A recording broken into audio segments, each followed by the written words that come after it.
11절에 보면 근이 있는 고대 사본에는 없고 인자가 온 것은 잃어버린 사람을 구원하는 것이다 라고 누가복음 19장 10절에 삽입된 것 같습니다. 12절은 길 잃은 양인데 잃어버린 양을 비유하는데 찾는 목자의 비유로 불리는데 누가복음 15장 4절 7절에도 조금 다른 형태로 소개되어져 있습니다. 이 비유는 믿는 자들에게 적용되는 반면에 누가복음에는 믿지 않는 자들에게 적용되어져 있습니다. 원래 양은 가까이 있는 것만을 잘 볼 수 있으므로 목자나 양을 바짝 쫓아가지 않으면 길을 잃기가 쉽습니다. 더욱이 팔레스타인의 지형은 굴곡이 심하고 골짜기가 많아져 자칫하면 양들이 풀을 찾다가 길을 헤매거나 낭떠러지에서 걸려 죽는 일이 많았다고 합니다. 당시 양은 마을 공동으로 사용할 때가 많았고 2-3명의 목자가 보살폈다고 합니다. 찾으러 가지 않겠느냐는 중동의 목자들은 자기가 소유한 양들의 이름과 특성을 잘 알았으며 양을 잃어버리는 것은 자식을 잃은 것과도 같았다고 합니다. 만일 양을 잃어버렸을 때는 99마리는 다른 동료에게 맡겨두고 양을 찾을 때 밤낮으로 상가들을 돌아다니며 양이 죽어 가져오지 못할 때는 털이나 뼈를 가져왔다고 합니다. 목자 대신 예수님을 잃어버린 한 영혼을 찾기 위해 목숨을 걸고 시험을 받으려 했던 광야와 베나산, 게세마네 동산, 갈보리 언덕 등을 오르내리셨다라고 에스겔 34장, 요한복음 10장에 나옵니다. 이 비유는 예수님의 사랑에 대해 가르치고 있는데 하나님의 사랑은 개인적이며 인내하고 찾아다니고 기뻐하고 보호하는 사랑이라고 기록합니다. 드립니다. 아버지의 뜻이 아니다가 나옵니다. 아버지 앞에 그 뜻이 아니다의 뜻은 비록 한 마리의 양이 잠시 미혹을 받아 떠난다 할지라도 그가 망하는 것을 결코 원하지 않으신다는 것인데 하나님의 뜻은 모든 사람이 영생을 얻는 것이라고 디모데전서 2장 4절에는 말하고 있습니다. 주님께서는 아무도 멸망하지 아니하고 다 회개하기를 이르기를 원하신다라고 베드로후서 3장 9절에는 말하죠. 여기에서 유익해야 할 것은 목자는 길 잃은 한 마리 양 때문에 99마리는 소홀히 하거나 유연히 내버려둔다는 의미를 의미하진 않고 부모가 자식을 똑같이 사랑하지만 약한 자녀에게 애정을 쏟는 것처럼 목자는 똑같이 양들을 사랑하지만 길 잃은 양에게 더 큰 관심을 집중시킨다고 하는 뜻이라고 합니다.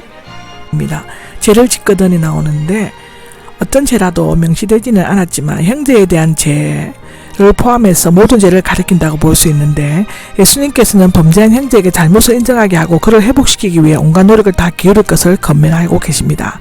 단 둘이 만나는 첫째로 두 사람이 만나 애정을 가지고 조용하고 엄숙하게 그의 잘못을 지적해 주어야 한다는 뜻이라고 합니다.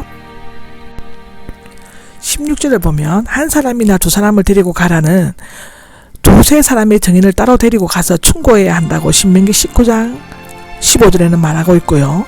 17절에 보면 교회에 말하라는 셋째로 교회의 사귐에 호소해야 한다는 것입니다. 복음서에서 교회라는 단어가 언급되는 것은 이곳 마태 16장 18절 뿐입니다. 교회에 대한 자세한 것은 마태복음 16장 18절 주석을 참조해야 하고 거기에서 들려고 하지 않으면 듣기를 거부하다, 무시하다, 부수하다, 곁에서 잘못 듣다는 그리스도 교회와의 교제 관계를 잃어버렸다고 할 수 있기 때문에 이방인이나 세리처럼 여겨야 한다고 합니다. 바리새인이나 율법학자처럼 여기라고 하지 않으신 것은 이방인과 세리는 그리스도인이 되기 전의 상태로 되돌아간 자를 의미하며 또다시 되돌아올 가능성이 있기 때문에 포기하지 않고 끝까지 차리는 예수님의 따뜻한 사랑의 집념이 엿보인다고 하는데요. 너희는 이방인이나 세리 같은 인간으로 여겨질지 모르지만 나는 그들을 결코 절망적으로 생각하지 않는다. 그들은 언젠가 돌아올 수 있으며 마태나 삭개오 내 친구가 되었다. 사람을 버리라는 것이 아니고 찾아 돌아서게 하려는 도전의 말씀입니다. 이 구절은 교회의 건장과 출교의 근거로 제시되어 있는데 이 제도는 당사자가 진심으로 회개하고 하나님께 다시 돌아오도록 기도하는 사랑의 채찍으로만 사용되어져야 한다고 합니다. 고린도전서 5장 2절, 고린도후서 2장 6절에 나옵니다. 날카로운 칼을 쓰는 자에 따라 사람을 살리는 의사의 메스가 될 수 있고 사람을 죽이는 강도의 비수가 될 수 있다는 뜻이라고 합니다. 8절입니다. 하늘에서도 풀릴 것이다는 매어져 있을 것이요와 함께 미래의 수동 완료 직설법이며 매우 완곡한 표현입니다. 베드로에게 주신 말씀과 같지만 여기에서는 너희에게라고 말씀하심으로써 매고 푸는 천국 열쇠를 제자들 모두에게 주고 계십니다. 이것은 베드로와 그 후계자인 교양에게만 천국 열쇠가 주어졌다는 로마 가톨릭 교회의 주장을 단호히 부인하고 있는데, 교회가 참된 사랑의 마음과 올바른 정신을 가지고 예수님께서 명하신 방법을 따라 징계를 한다면 하나님께서 인정해 주실 것이라고 합니다. 19절에서 20절을 보면 너희 중에 두 사람인데 세 사람이, 이 구절은 범죄한 형제에 대한 기본적으로 어떤 태도를 취할 것인가를 보여주는데, 각기 첫 번째 단계, 즉 두 사람 대면과 두 번째 단계, 증인 한 사람이 더해져 세 사람에 이르면서 두 사람이 합심하여 기도하면 세 번째 단계로 이르기 전에 해결될 수 있다라는 뜻이라고 합니다.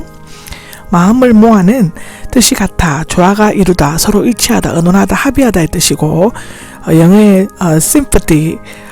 심포니의 어원이기도 하다고 합니다. 즉 교향악이죠. 두 사람이 마음을 합하여 기도하는 교향악은 하나님의 귀에 즐겁고 아름다운 화음의 합창으로 들리게 한다. 유대인 미시나에게는 두 사람이 앉아 율법을 공부하면 하나님의 영광이, 즉 세키나가 그 가운데 계시다라는 말이 있다고 합니다. 하나님의 뜻을 열심히 구하면 예수님께서 임하실 것이며, 또한 소자 하나라도 멸망하는 것은 하나님의 뜻이 아니므로 죄를 범한 자를 위해서 기도하면 응답될 것이라고 얘기하고 있습니다.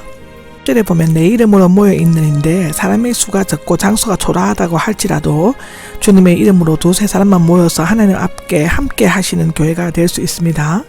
물론 예수님께서는 개인의 마음속에서 임재하시며 모든 것을 다 주신다고 요한복음 14장 16절, 갈라디아서 2장 20절에는 기록하고 있습니다.